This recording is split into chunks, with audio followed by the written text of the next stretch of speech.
Hello and welcome to Dateline New Haven and WNHH New Haven's home for community radio. This is Paul Bass inviting you to look behind the headlines on the stories that make our community tick. I'm going to introduce some of our local listeners today. There's someone who makes Connecticut tick and is now looking to make the state tick in an even bigger way. Her name is Hilda Santiago. She's a state rep from Meriden, and she is looking at running for a statewide position in 2022. The top elections official in the state, voting official, Secretary of State. Welcome to Dateline New Haven, Hilda Santiago. So nice to see you. Thank you. It's a pleasure to be here today. Thank you for the invitation. And thank you for accepting. I'm going to ask you to please get close to the mic when you talk. Okay. So now a bunch of people think they might want to be Secretary of State because the incumbent, Denise Merrill, is retiring after 3 terms. So a lot of people are out there, but they're not officially running. They're saying, we're exploring. And that's actually an important word, exploring. They don't have a committee that says Matt Lesser for Secretary of State, Deborah Brown for Secretary of State. They're exploring whether they're going to officially become a candidate. So you were exploring, and what's your situation now? Thank you, Paul. Thank you for that question. Even when I started exploring for Secretary of the State, my specific in all my literature and all my information was specifically for exploration of the Secretary of the State. But I am here today to announce that I will not be exploratory anymore. Done exploring. No, not exploring anymore. You know where you're headed. And I know where I'm headed.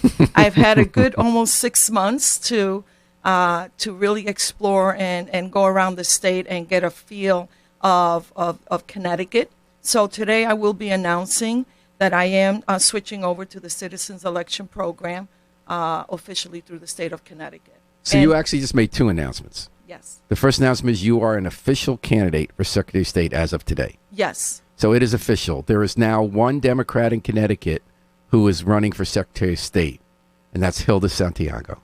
Yes. Well, there is another one that officially did. Oh, who's that?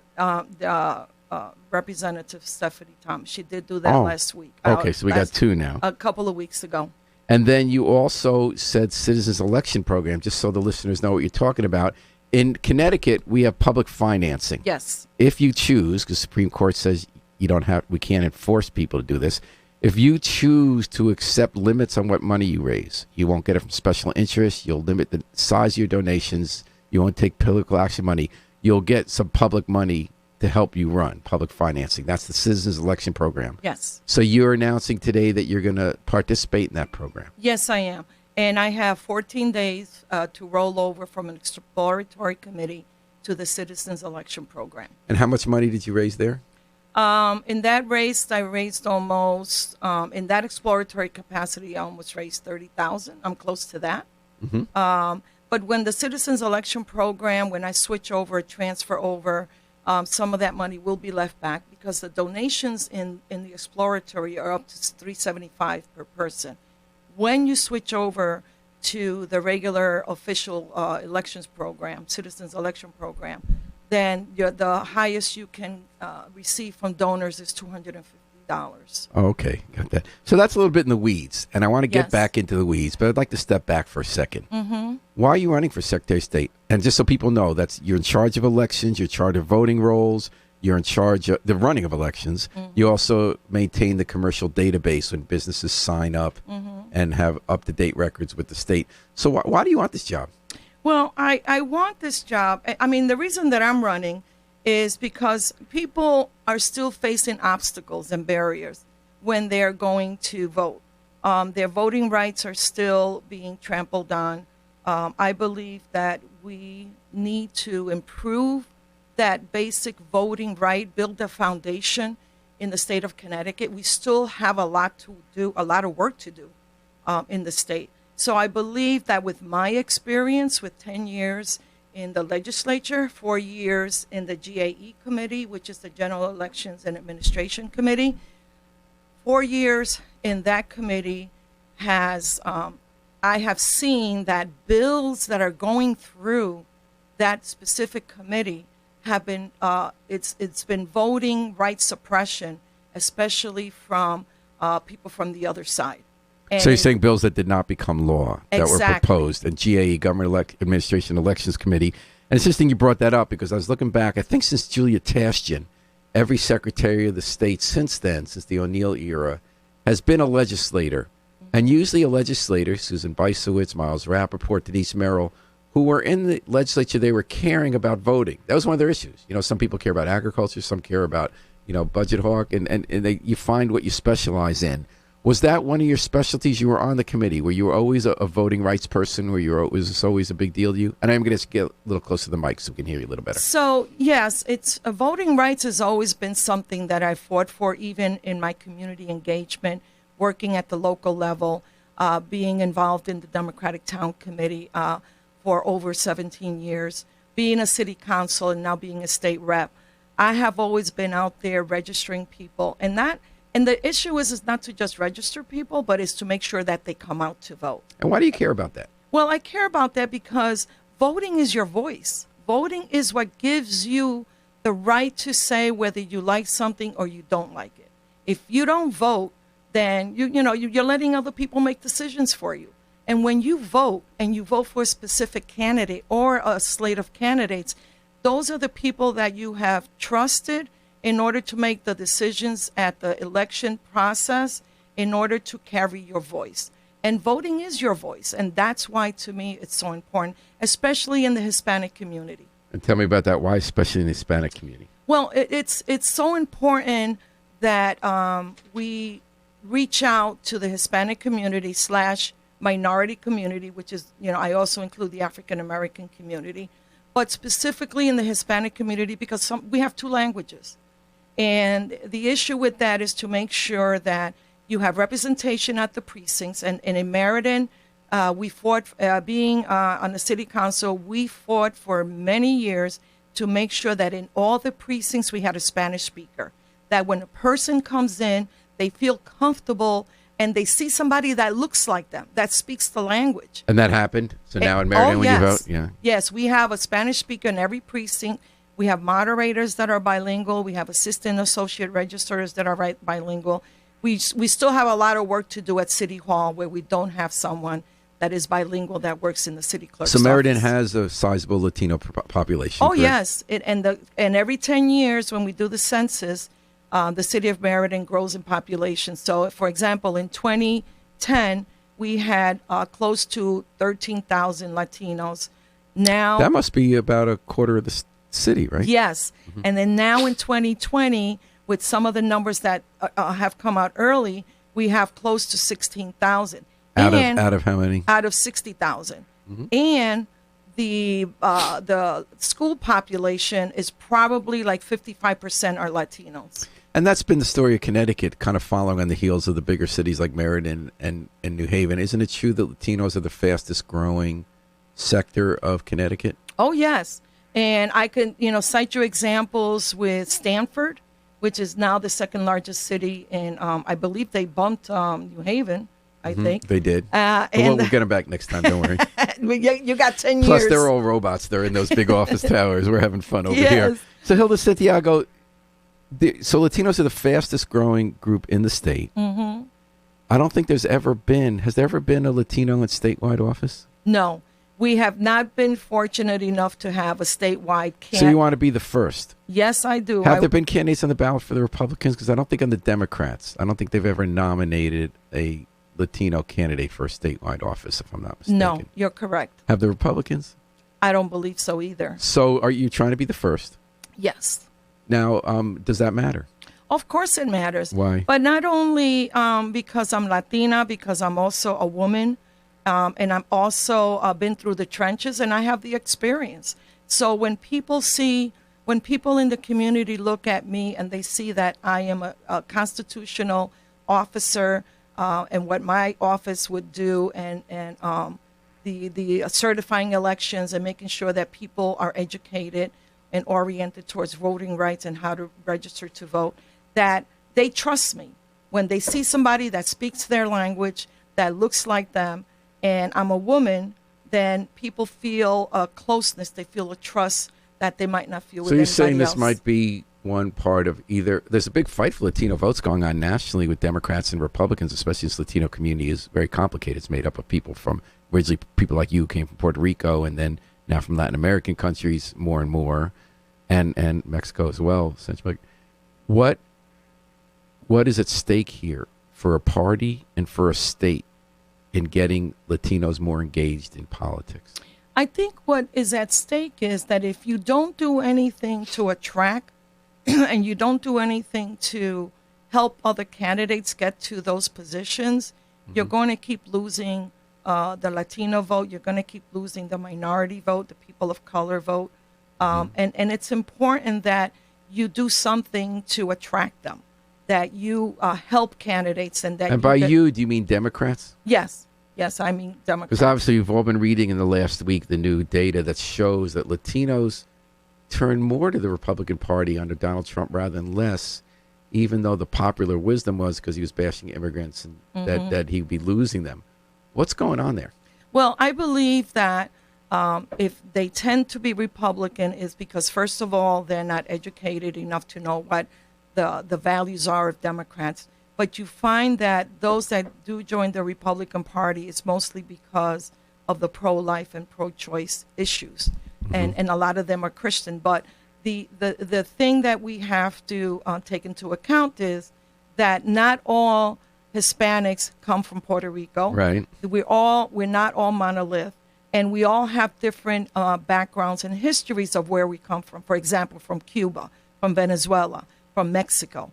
And those are also the ones that once they become citizens, that we help them to understand our country and how elections run. Because as you know, the elections are a little bit more rougher in South America and Central America. Although we're getting there gradually. Yeah, Some parts of America. Well, yeah, that's true. But I think that the trust is not there. And I think that we have to do a better job as a Democratic Party nationally to not only reflect the Hispanic community, Latino community, whatever you want to call it, at the federal level, at the state level, and at the local level. And we have a lot more work to do.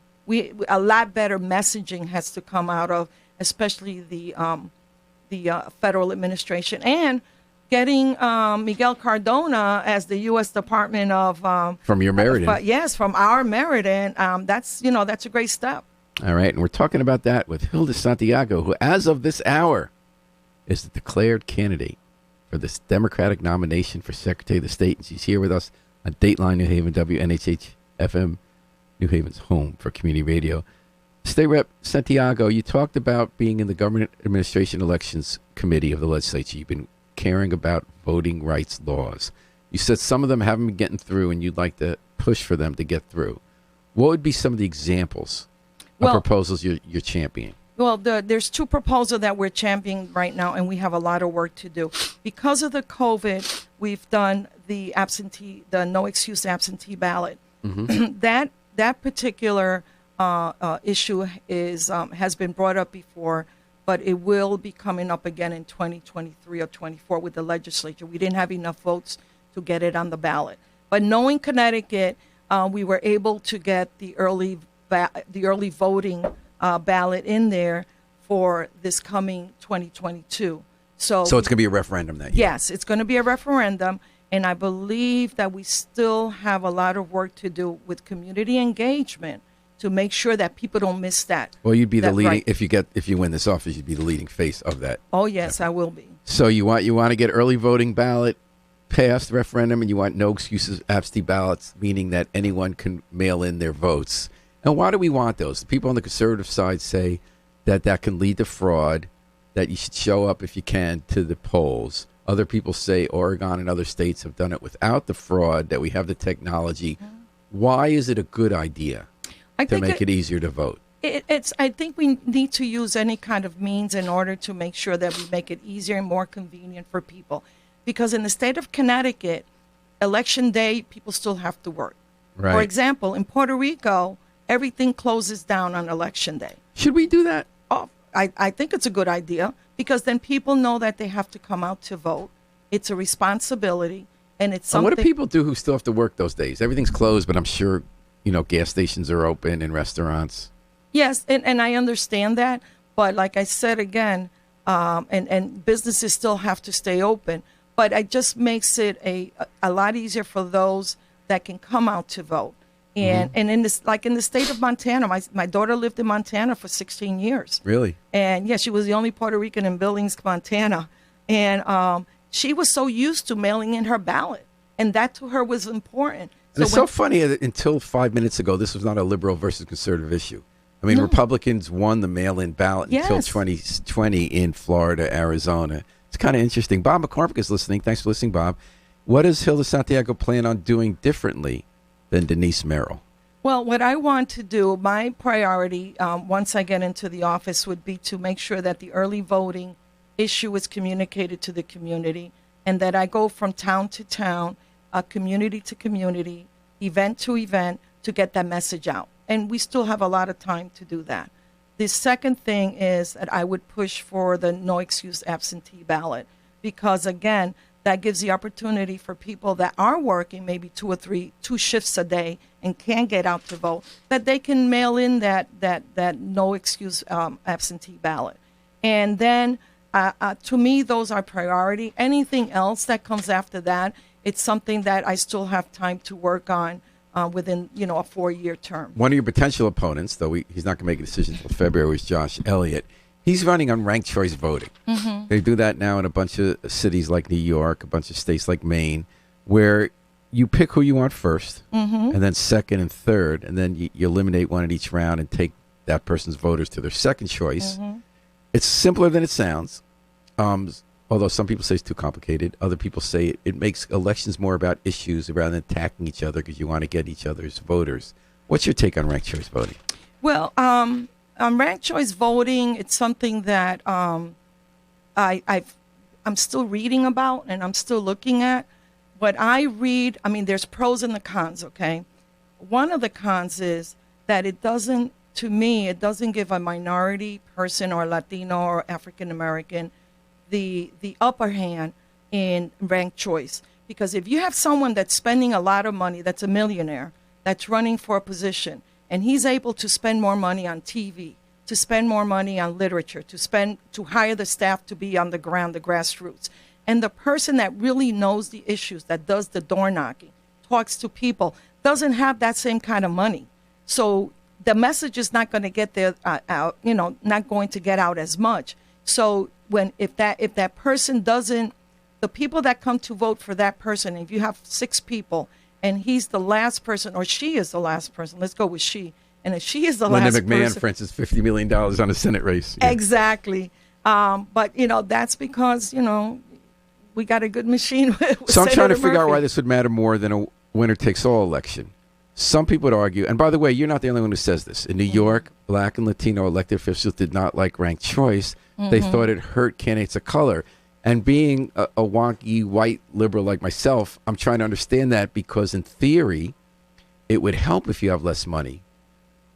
I'm trying to figure out, because in a one-on-one race, the person who has the most money is the best known and can win. Mm-hmm. But if there's a lot of people are running and somebody else is getting their message out, like Kathleen Garcia, although she wasn't Latina, even though she had that name, in New York running for mayor, she was sort of everyone's second choice, and she almost got there, even though she didn't have the big money because they kind of thought she was an impressive woman.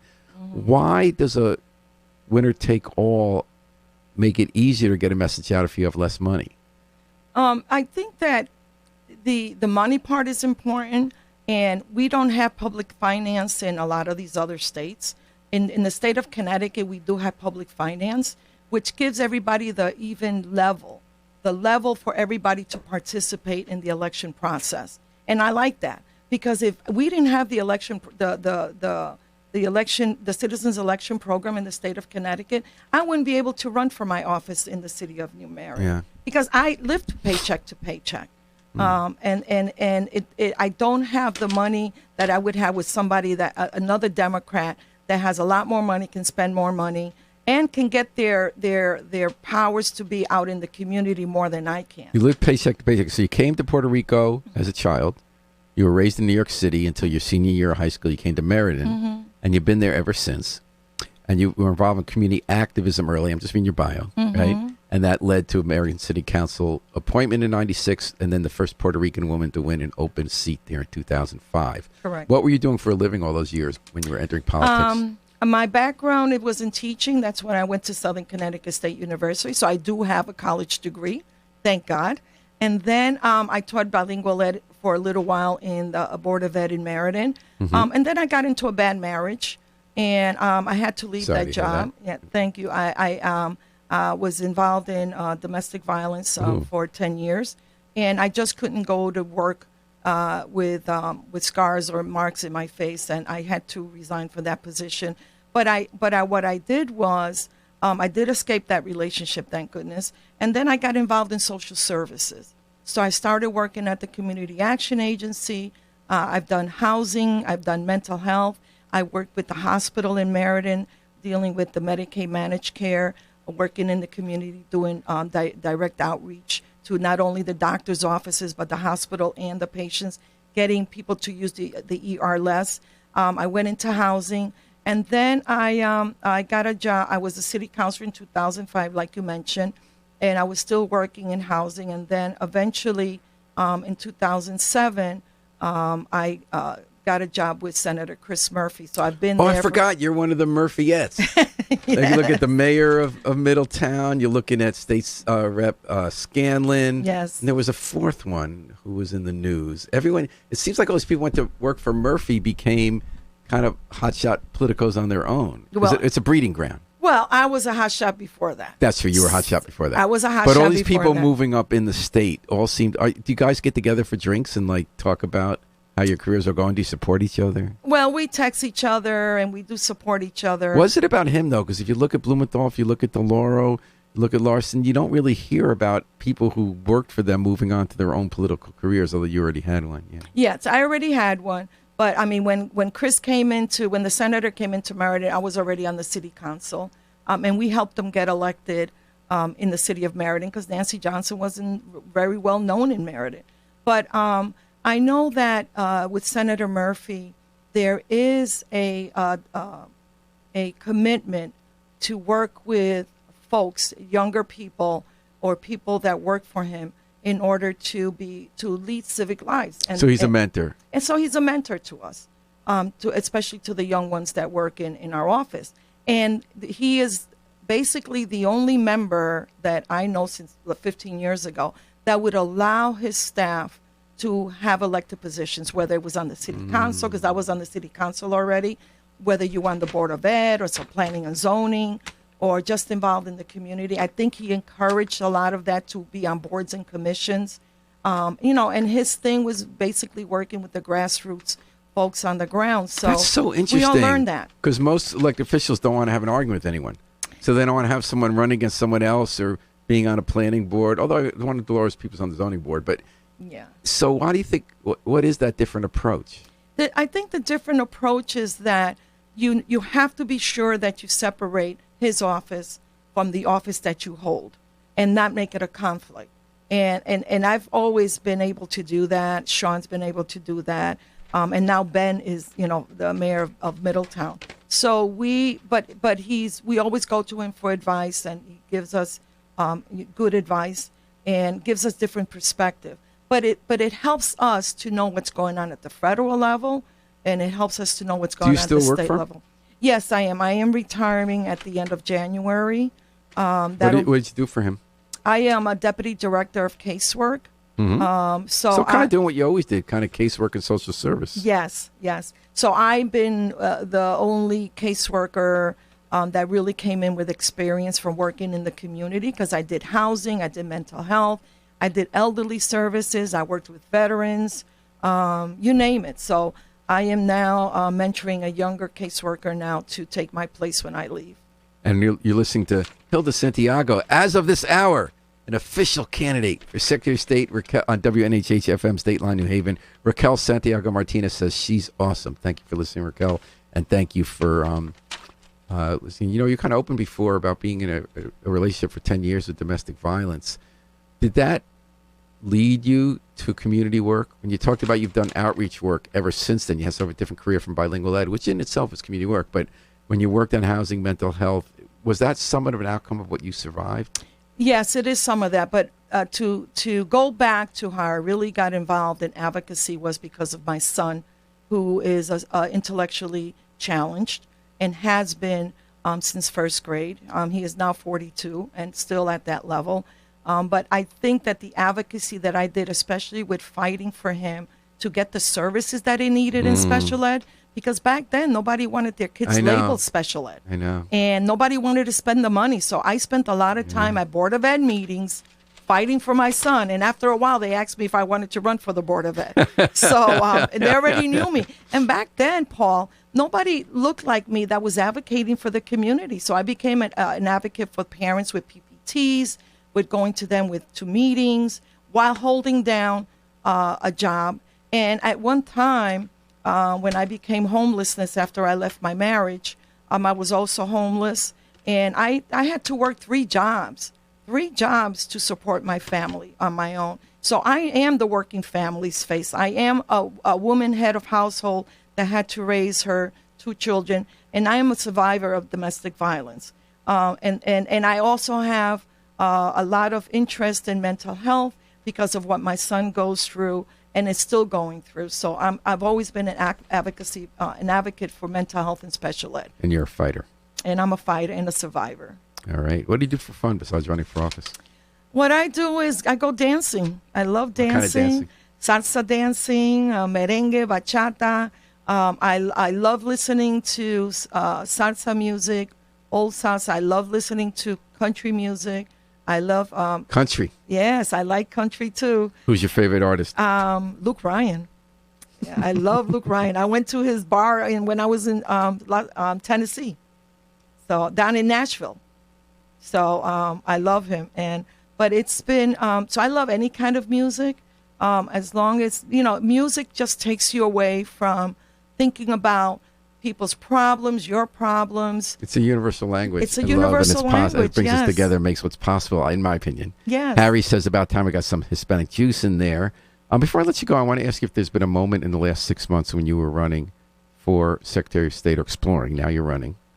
Now you're official candidate. But yes. Can you think of a moment when you said, here's why I want to do it, here's why it matters, here's what this is all about? Well, I've thought about it because it's a lot of work. I mean, being a state rep just for the city of Meriden, you're comfortable, you're in your comfort zone, you know people. I've been working in that community even when Chris Donovan was running and he was a state rep. So I was comfortable. But I think it was time to branch out.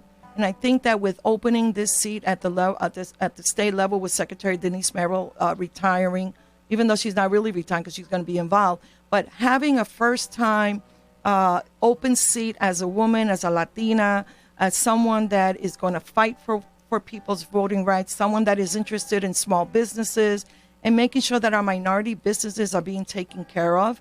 Because right now, there's nobody really doing that at the state. As a state legislature, I fight for a lot of that. But it's learning about what other towns and how they run their towns is really fascinating. It's been fun. I've been meeting a lot of people across the state, and I'm making sure that people know who I am, that I care for them, and I want them to trust me. I want the city clerks, I want the registrar of voters to be able to communicate with me what they want, how they make the system better and improve it. Denise Merrill did a great job during the COVID. So I believe that we still have a lot of work to do in cybersecurity, trust in the system, expanding the small business programs, and just getting people to come out to vote. Our basic liberty should be expressed with a voice at the ballot box. This should be a nonpartisan issue. So I've reached out to Republicans. I do have a good relationship with people in the legislature, and that what makes me more qualified. Our life and our experiences dictate how we vote. So we need to support and trust those people that we're putting into office. Nationwide across this country, as you know, things are changing, and we need to make sure that our administrator, the governor, the House, and the Senate are Democrat, because I'm telling you right now that if they were not majority Democrat, the changes that are going in Georgia, Pennsylvania, Texas, and Arizona would be happening in the state of Connecticut. And we're lucky that we're able to hold off a lot of those changes and make sure that people are not voter suppressed and people come out to vote, and that the elections laws there won't be barriers. And what changes we make it together as a community. And the changes we make it together with the people that are there officiating those elections, the registrars, the town clerks, and the towns themselves. Okay, then I got a deal for you. Yes. If you win, you come back, and I'll do what I won't do today, which every time Susan Bisowitz comes on, I do. I quiz you on who is the town chair or deputy town chair in every little town in Connecticut. There are 169 of them. Yes. Susan Bisowitz ran over and over again. She was Secretary of State. She will tell you who's the number 1 and 2 in Coventry or Putnam. Yes. But I'm not putting you on the spot here because you got a lot of campaigning going in the next few months Yes. now. And just let you know that that's coming. Well, thank you. Thank you for the warning. So I'll be ready for it. I'm sure you will. Hilda Santiago, state rep from Meriden. And now, as of today, an official candidate for the Democratic nomination for Secretary of the State. Thanks for joining us today. What a pleasure it was to get to know you a little bit. You got quite a personal story, and I'm sure you're going to be bringing that to voters, and we're going to enjoy watching how your campaign unfolds. Thank you, Paul. Gracias. And it was a pleasure, un placer de estar aquí hoy. Un placer de comunicarle esta información. It's been a pleasure to communicate this to the community. Thank you. Todo bien. And I'd also like to thank Harry Drost, the best station manager in the business and the producer of today's program. We're going to take it out with the Afro-Semitic Experience performing I Wish I Knew How It Would Feel to Be Free from the group CD A Plea for Peace. This is Paul Bass inviting you to fly free with us all day and all night long on WNHH, New Haven's home for community radio.